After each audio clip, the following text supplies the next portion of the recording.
Good afternoon. My name is Nick Schufro. I'm the Deputy Assistant Administrator for the Risk Management Directorate in FEMA, and I'm delighted to welcome you to our Public-Private Partnership Conference panel entitled Climate Change, Stress, Strain, and Shock. Do existing systems and/or approaches need to evolve to meet this challenge?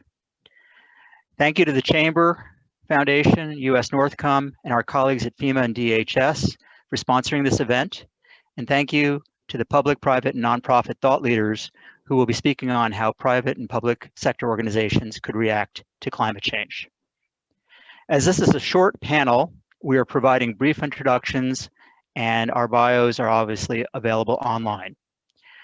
The panelists include William Sweet, PhD oceanographer at the Center for Operational Oceanographic Products and Services at NOAA. And Billy is a senior oceanographer with NOAA focused on advancing the science and services associated with sea level rise and flood risk. Francis Bouchard, the non-resident senior fellow at the Atlantic Council. Francis is a long-time insurance public affair professional who's trying to make a career's worth of mistakes, learnings, and experience to drive impact at the nexus of insurance and climate change. Josh Soslak is a senior advisor with the American Flood Coalition. Josh is a senior advisor to the American Flood Coalition, where he brings experience from both the private and public sectors to the effort to address climate risks and build economically and physically strong communities and the nation. And then finally, as I mentioned before, am with FEMA in the Risk Management Directorate within the Federal Insurance and Mitigation Administration. And I work to bring risk identification tools, mitigation strategies, and financial management experience to develop positive outcomes in the areas of risk management, climate change, environmental protection, and economic development. So our topic is, the world is changing. Existing systems are getting strained by extreme weather. Current approaches might not be working. People suffer. Infrastructure systems snap. Existing systems may run into capacity issues.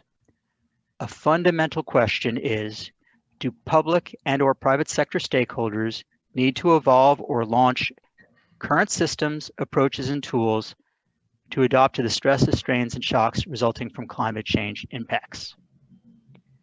Three really quick definitions to make sure we're all on the same page. A system we are defining is a regularly interacting or interdependent group of items forming a unified whole. An approach is a way of dealing with something, and a tool is a device or implement used to carry out a particular function. A couple of FEMA examples: a system, we work on strong building codes, strongly enforced, which are important for creating disaster resilient communities. An approach is the Building Resilient Infrastructure and Communities, or BRIC program, just mentioned by the Secretary of DHS and also by Camille Crane yesterday. And that's where we're looking to increase funding for pre-disaster mitigation efforts. And then finally, a tool is the National Risk Index, which is a new tool, an online tool that shows community level risk due to natural hazards. NRI classifies communities most at risk to 18 natural hazards, and we'll hear more about that later on. So with that, I'd like to start off by asking Billy Sweet of NOAA's Center for Operational Products and Services to provide some context on what NOAA is seeing as indicators of climate change. Over to you, Billy. Great, thank you very much. Appreciate the opportunity to speak to this crowd. As mentioned, my name is William Sweet, Billy Sweet. I'm here to sort of set the record about how climate's changing through many different indicators that we've been tracking. To start with, the Earth is warming. We know it's not the sun causing the observed warming over the last half century. CO2 emissions continue to rise, and in fact, they are now above 400 parts per million. And these concentrations have increased by about 33% over the last 70 years. So it's not the sun, it's very likely emissions. The concentration of CO2 in our atmosphere is now higher than it's been more or less in the last 2 to 3 million years ago. Heat waves are becoming more frequent and they're lasting longer in major US cities. Rates have increased from an average of about 2 heat waves per year during the 60s to more than 6 per year during the 2010s. The average heat wave season across 50 major cities is now about 50 days longer than it was in the 1960s. Wildfires have become more prevalent. The extent of area burned by wildfires each year has increased since the 1980s, with 10 years with the largest acreage burn since 2004. And this period coincides with many of the warmest years on record. Future warming will likely increase the potential for very large fires, and they account for the majority of burned areas in the United States. Heavy precipitation is becoming more intense and more frequent across the U.S. While in the U.S., eastern half of the U.S., precipitation fall in the heaviest 1% of events has increased between about 25 and 50% within regions, and by 10 to 30% over the western U.S. since about 1960. And these trends are expected to continue and further intensify with additional warming. Strong storms are expected to continue to become more common. There's evidence that overall hurricane power, the duration and intensity of combined hurricane counts in a season, has been trending upwards over the last 4 decades in response to warming oceans. In terms of future changes, Atlantic and Eastern North Pacific hurricane rainfall intensities are projected to increase, as are the frequency and severity of landfalling atmospheric rivers on the West Coast. In terms of coastal flood risk due to sea level rise itself, what I'm really focused on, not necessarily in response to hurricane storm surges, the annual counts of high tide flooding, which are calibrated to the U.S. coastal infrastructure when minor impacts are likely to occur by our National Weather Service and the emergency managers. Flooding of streets and properties and residences, as well as infiltration of storm and wastewater systems. They're accelerating along 80% of U.S. East and Gulf Coast communities on an annual basis. And in response, communities like Miami, Charleston, Norfolk, New York City, and Boston, to name a few, are beginning to find and fund solutions locally to combat this growing problem. And NOAA provides through its Digital Coast partners and Sea Level Rise and Flood Viewer to allow communities to examine exposure using the best LiDAR elevation data available for the region to see what their exposure is now and how it's likely to change. As a whole, to give some perspective, relative sea levels, which include land changes as well as ocean changes, has risen by about a foot across the United States in the last 100 years.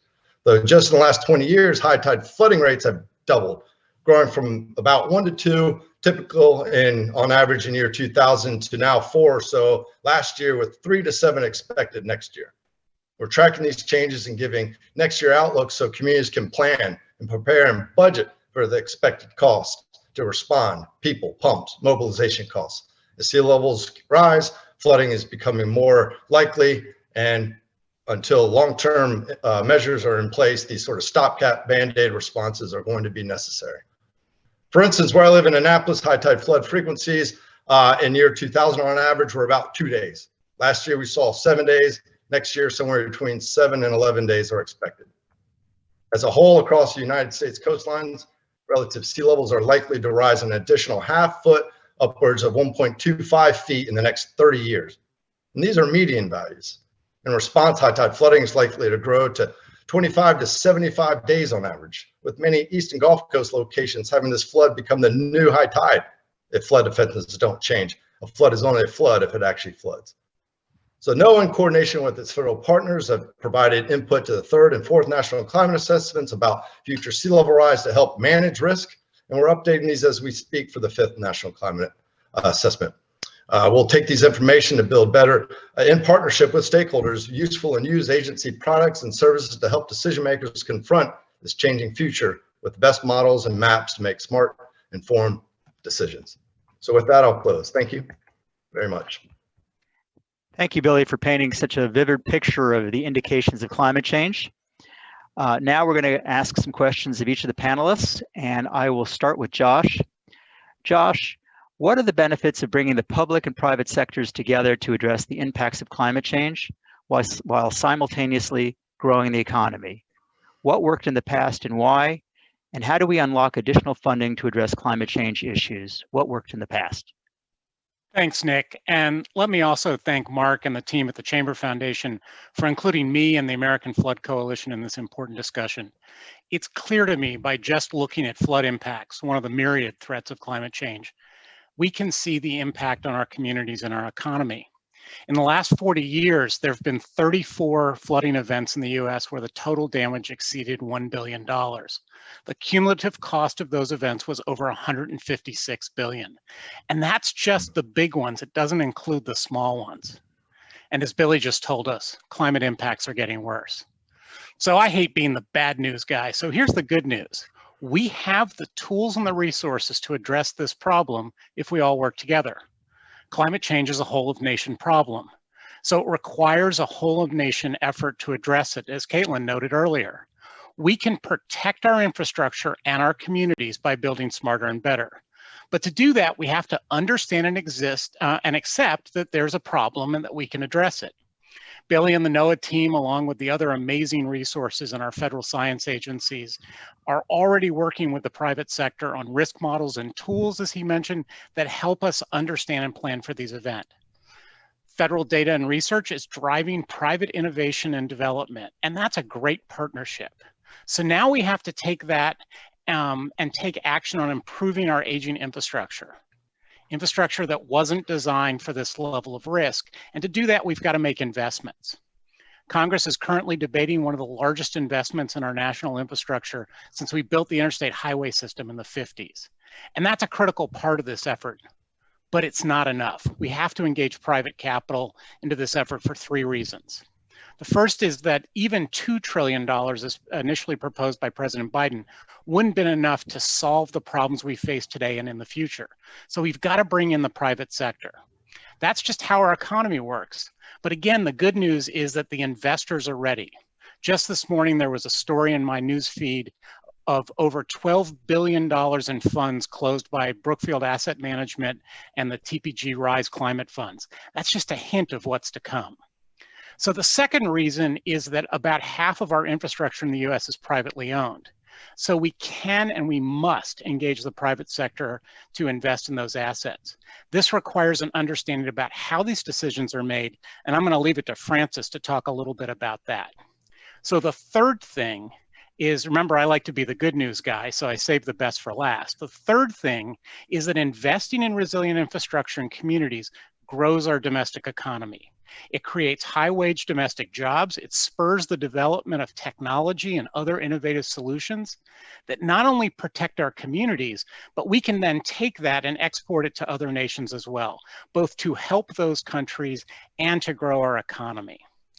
At the Flood Coalition, we just completed a study with Johns Hopkins University where we estimated that by investing just $1 billion in flood infrastructure improvements, we can create 40,000 new jobs across America.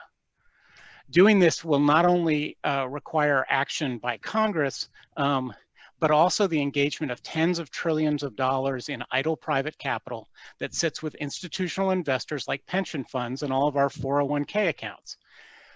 I wish I could tell you this was as simple as just saying it, but it's actually complicated and it requires us all to work together, public sector and private sector. That's what public-private partnership means. It's like at the Olympics. This is a team event and we've all got to be pulling in the same direction. So thank you, and I'm going to leave the tough part for Francis to talk about. Nick? Thank you, Josh. Now on to Francis. A couple of quick questions for you. How do you develop win-win situations so that both the public and private sectors benefit? What are specific examples of how the insurance and or other public-private partnerships work together?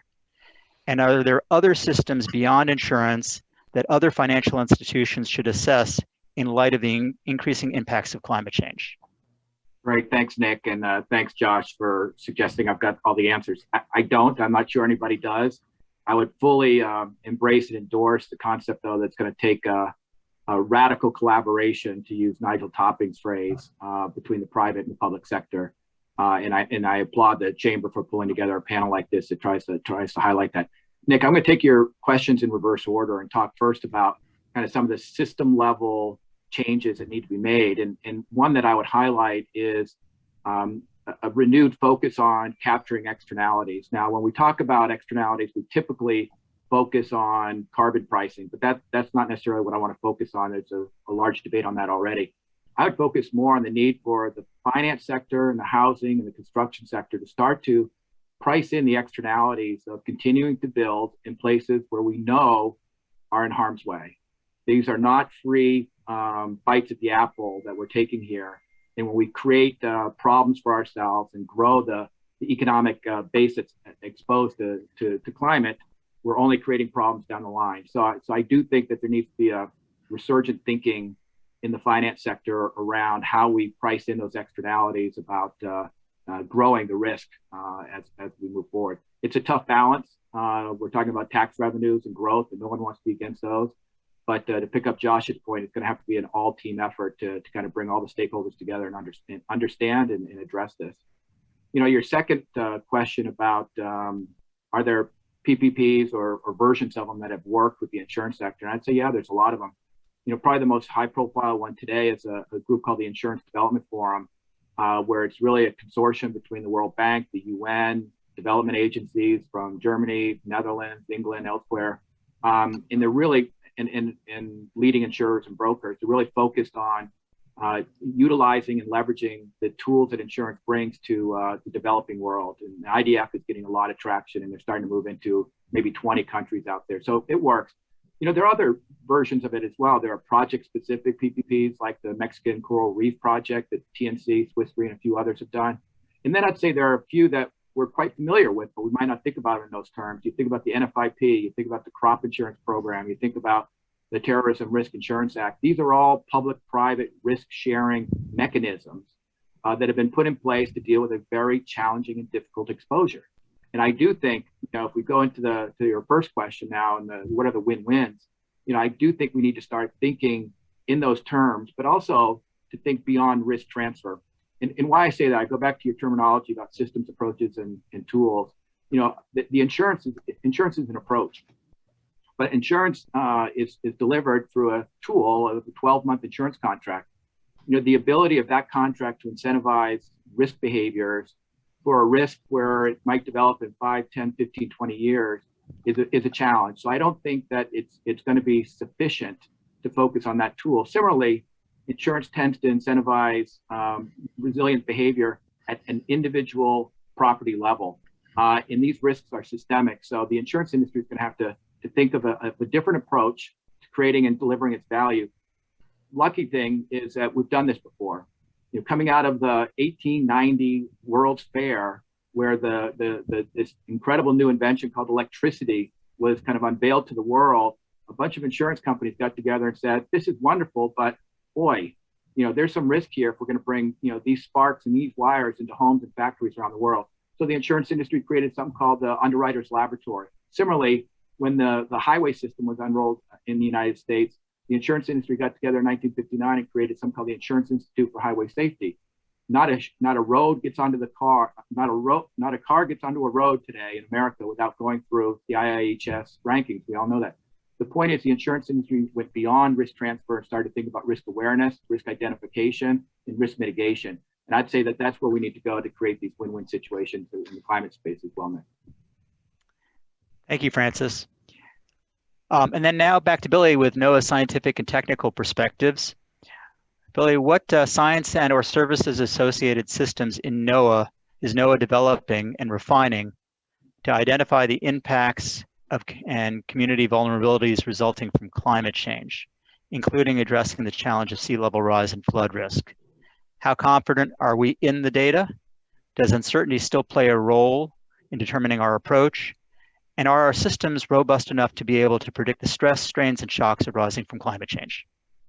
Well, that's a great question. Well, you know, from a NOAA perspective, I think one of the things that we're most focused on right now is really helping sort of graduate and granulate risk within, you know, the designated flood zones, at least at the coast. So speaking about coastal issues right now, we know that flood risk is not the same in the flood zones. And how's that changing with sea level rise? And how's that characterized? How's that risk change around the country? You know, there's different factors that are affecting risk, whether you're on the West Coast and it's wave driven, it's really erosion, it's bluff collapse, it's a different phenomena. East Coast, it's high rates of sea level rise, as well as the Gulf Coast, it's storm surge. It's a myriad of issues, big, punctuated events and this chronic sea level rise, events, and how does one adapt to accommodate both? Sometimes they're similar approaches, sometimes they're not. Then, the overlay on the maps, where and how do we actually visualize and communicate that risk to folks so they can understand, where they're situated, what their exposure is now, and how's that likely to change. And that's particularly important as communities start to holistically examine, their set of systems, whether it's storm and wastewater, transportation, emergency response. There's sort of a Bayesian approach. Where's the weakest link, and how do you protect this whole system of systems, and especially as we move forward in a changing climate.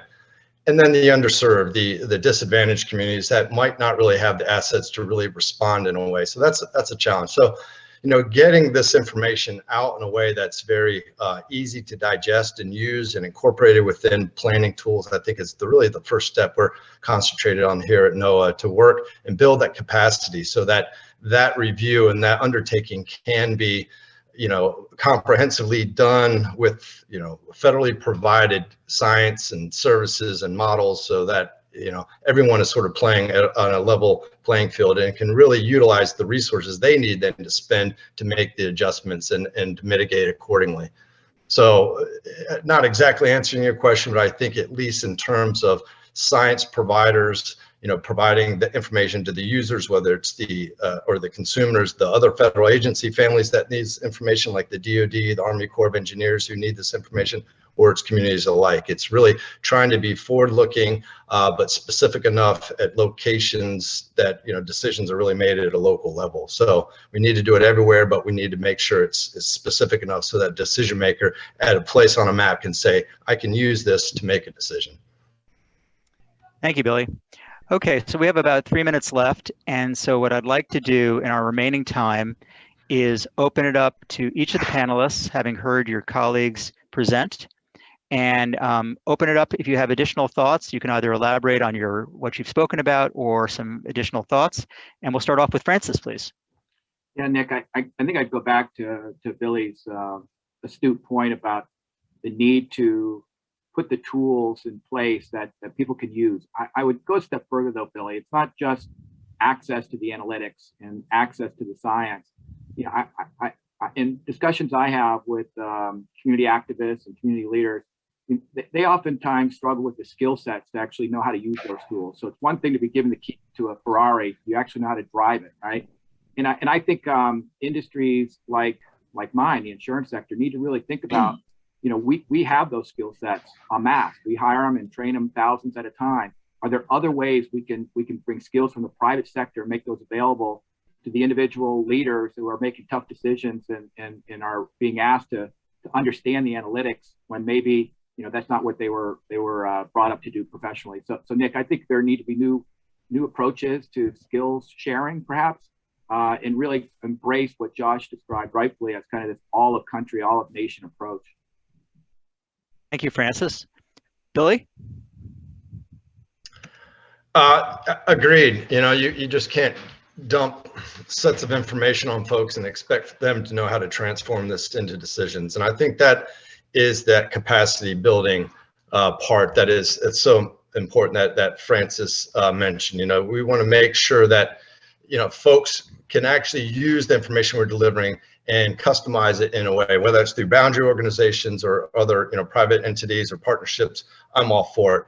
And NOAA as well, and that's really what we're trying to do, is deliver those sort of climate sciences, both the federal agencies, states, tribes, communities, businesses, especially businesses, to help people, protect lives and livelihoods in this changing world, whether it's baseline trend information, you name it. It needs to be understood, it needs to be digestible. And that's something that we continue to, work towards. And it really takes that partnership, I think, to really empower others that can help, transform, decision making. And, it's a work in progress, but that's something we're committed to at NOAA, whether it's weather and impacts that are likely to occur tomorrow, or it's changes that are occurring. And we really need to, clear guidance about how to plan and build, to keep our viable footprint, for the next several decades.